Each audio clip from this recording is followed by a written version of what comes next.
Era julio de 1912. Los Juegos Olímpicos de Estocolmo ardían bajo un sol inmisericorde. Entre miles de espectadores y cientos de atletas, había un hombre que no venía por gloria, sino por orgullo. Francisco Lázaro, un humilde obrero metalúrgico de Lisboa, un hombre de manos callosas y corazón de hierro. El primer atleta que Portugal enviaba a unos Juegos Olímpicos.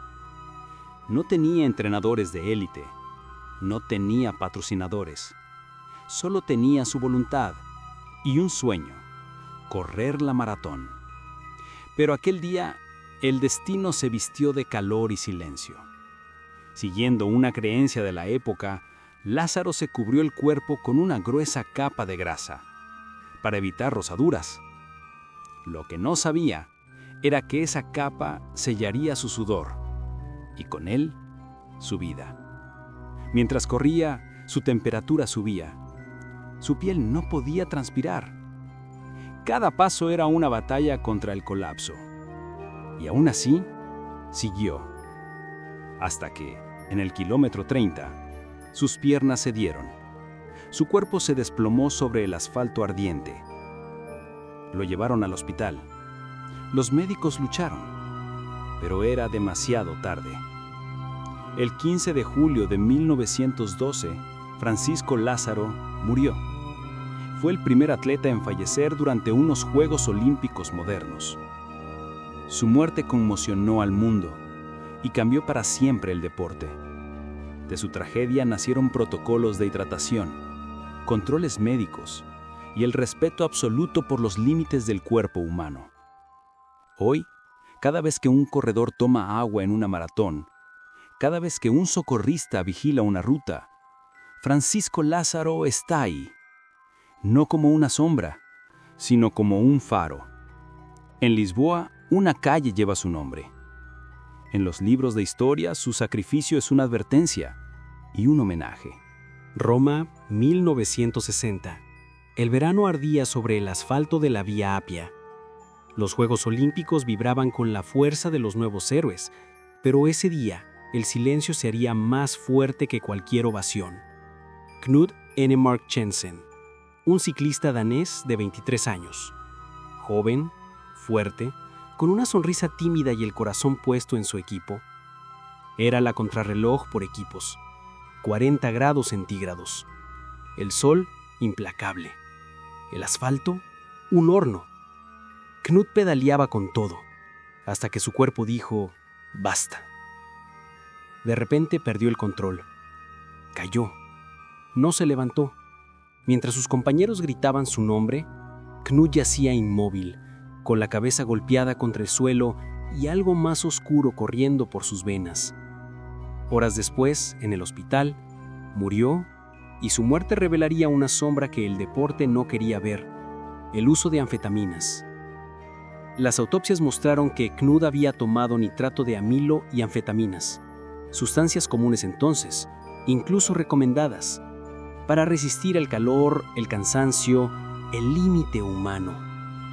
Pero el cuerpo no es una máquina, y el sueño olímpico a veces cuesta la vida. Su muerte conmocionó al mundo y marcó el inicio de los controles antidopaje en el deporte, porque detrás de cada récord hay un ser humano. Hoy, Knud Enemark Jensen descansa en Copenhague, pero su legado pedalea en cada prueba de dopaje, en cada advertencia médica, en cada atleta que elige correr con su propio corazón, no con químicos. Innsbruck, enero de 1964. Las montañas austriacas brillaban bajo un manto de nieve impecable. El mundo miraba a los Juegos Olímpicos de invierno, pero nadie esperaba que la montaña se llevara a un niño. Ross Milne, solo 19 años, de Melbourne, una ciudad donde la nieve era un sueño lejano, pero él soñaba más alto que cualquiera.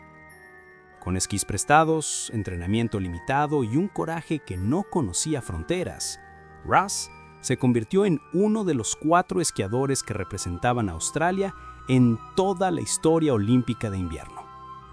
Era un ensayo oficial, en la pista de descenso, la más rápida, la más peligrosa. nieve dura como el hielo, curvas ciegas, velocidades que rozaban los 100 kilómetros por hora. Russ tomó la salida, concentrado, valiente. Pero en una curva cerrada, cerca del final, perdió el control. Salió despedido del trazado.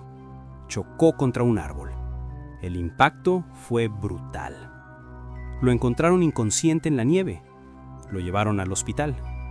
Pero su cráneo no resistió. Murió horas después. Solo 19 años.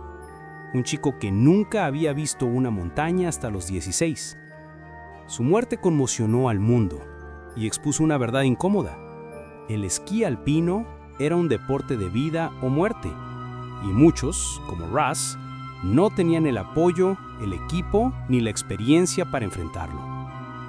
Pero Australia no lo olvidó, ni el mundo del esquí. De su tragedia nacieron medidas de seguridad más estrictas, mejores protecciones en pista, zonas de amortiguación, cascos obligatorios y un llamado urgente: el coraje no debe confundirse con la preparación. Febrero de 1992. Los Alpes franceses brillaban bajo un sol de invierno. Los Juegos Olímpicos de Albertville celebraban la velocidad, la gravedad y la fragilidad de la vida. Nicolas Bochatay, 27 años. Esquiador suizo de speed skiing, el deporte más rápido sobre nieve, donde los atletas superan los 200 kilómetros por hora con solo un par de esquís y su coraje. Era la víspera de su competencia. El mundo no lo conocía aún, pero él ya había desafiado al viento 1000 veces. Esa mañana, Nicolas salió a entrenar en la pista de Les Arcs. Nieve compacta, cielo azul. Todo parecía perfecto. Pero en el camino hacia la pista, tomó una decisión que cambiaría todo.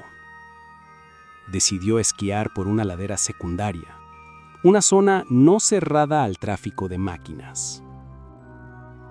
Y entonces, el sonido del motor. Una moto de nieve apareció de repente. No hubo tiempo, no hubo frenos. El impacto fue instantáneo.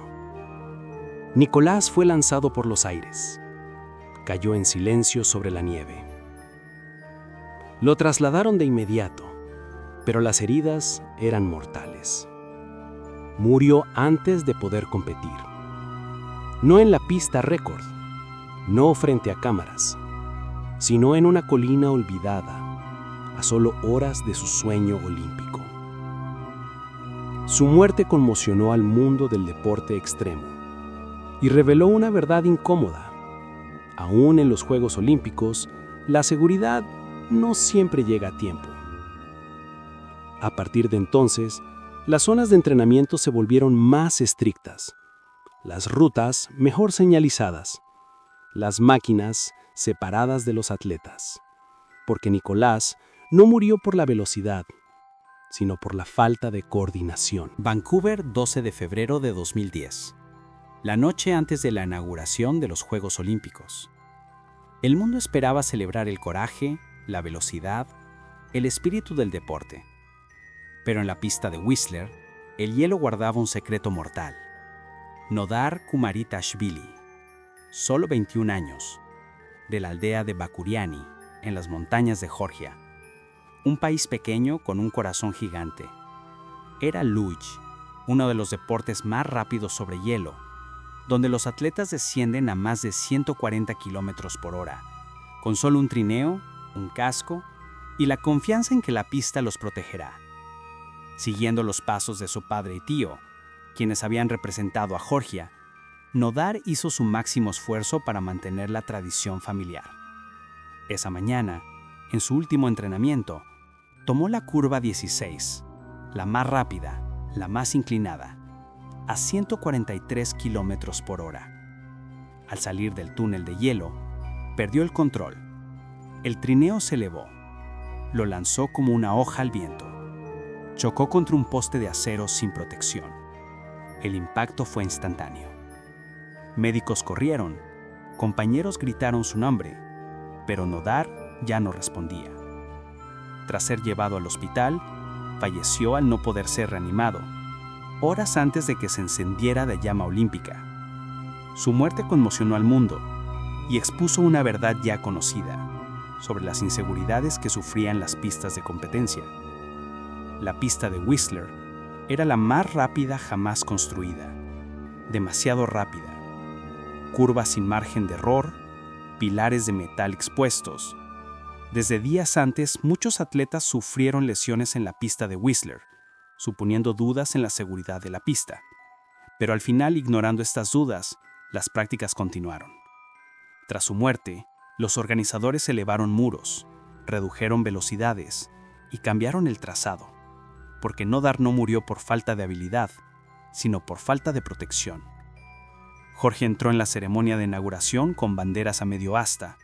Sus compañeros lloraron en silencio y el mundo entero guardó un minuto de respeto. Hoy, cada vez que un luger baja una pista segura, cada vez que un poste está cubierto con espuma, Nodar Kumaritashvili sigue ahí, no como una estadística, sino como un recordatorio de que la seguridad es lo más importante en la vida.